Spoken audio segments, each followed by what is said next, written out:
राष्ट्रपति चुनाव में बिहार में हुई क्रॉस वोटिंग पर बिहार बीजेपी के अध्यक्ष संजय जायसवाल ने कहा कि आरजेडी के 8 विधायकों ने द्रौपदी मुर्मू के पक्ष में मतदान किया, जिसके लिए वो उनका आभार जताते हैं। उन्होंने आरजेडी पर कटाक्ष करते हुए कहा कि इस वोटिंग से यह साफ जाहिर है कि विपक्ष के लोग भी एनडीए की नीति से सहमत हैं। संजय जायसवाल ने यह भी कहा कि राष्ट्रपति चुनाव में मिली जीत के बाद उनकी मुलाकात द्रौपदी मुर्मू से हुई और उन्होंने सहयोग के लिए बिहार के प्रतिनिधियों के प्रति अपना आभार जताया। आज महामहिम श्रीमती द्रौपदी मुर्मू जी से मेरी शिष्टाचार मुलाकात हुई। बिहार वासियों का उन्होंने बहुत बहुत आभार व्यक्त किया है और बिहार में एक खुशी की बात यह है कि 8 से ज़्यादा विधायकों ने द्रौपदी मुर्मू के पक्ष में वोट देने का काम किया। कुल मिला के 133 वोट मिले हैं। 125 की हमारी स्ट्रेंथ थी क्योंकि 26वां वोट सुभाष सिंह जी नहीं आ पाए थे और 2 वोट रिजेक्ट हुए हैं। उसके बावजूद भी हमें 133 वोट मिलना यह बताता है कि हमारे विरोधी दल में भी ऐसे बहुत सारे हैं जो विरोधी दल के कार्य से बिल्कुल संतुष्ट नहीं है और श्रीमती द्रौपदी मुर्मू जी और एनडीए के साथ जाना उन्होंने पसंद किया है। तो राष्ट्रपति चुनाव में 126 विधायकों ने पार्टी लाइन से अलग हटकर द्रौपदी मुर्मू के समर्थन में मतदान किया। इस पर जेडीयू सांसद सुनील कुमार पिंटू ने चुटकी लेते हुए कहा कि विपक्ष के उम्मीदवार यशवंत सिन्हा के दिल की आवाज पर मतदान की अपील की थी। शायद विधायकों ने दिल की आवाज सुना और आदिवासी समाज की महिला के समर्थन में मतदान किया।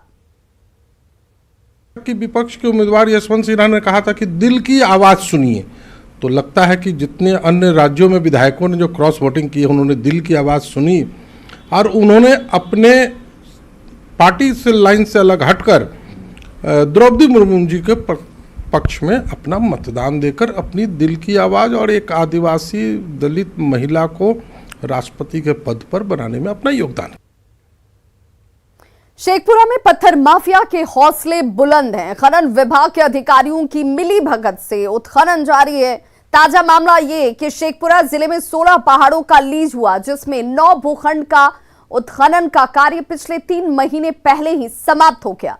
लीज की शर्तों के मुताबिक अवधि समाप्त होने के बाद लीज एरिया में पत्थर का उठाव डीएम के आदेश पर किया जाना है और उत्खनन का कार्य किसी भी स्थिति में गैर कानूनी माना जाएगा।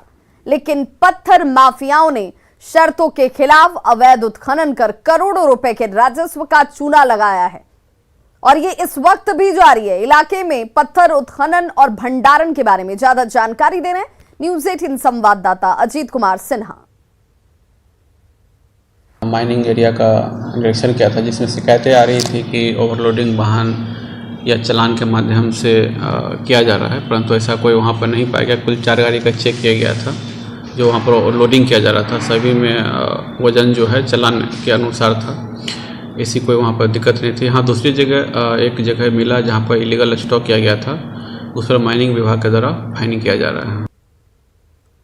शेखपुरा जिले में पहाड़ों में अवैध उत्खनन की शिकायतें काफ़ी मिला करती हैं। हालांकि डीएम के नेतृत्व में काफ़ी छापेमारी भी चल रही है ताकि अवैध उत्खनन पर रोक लग सके।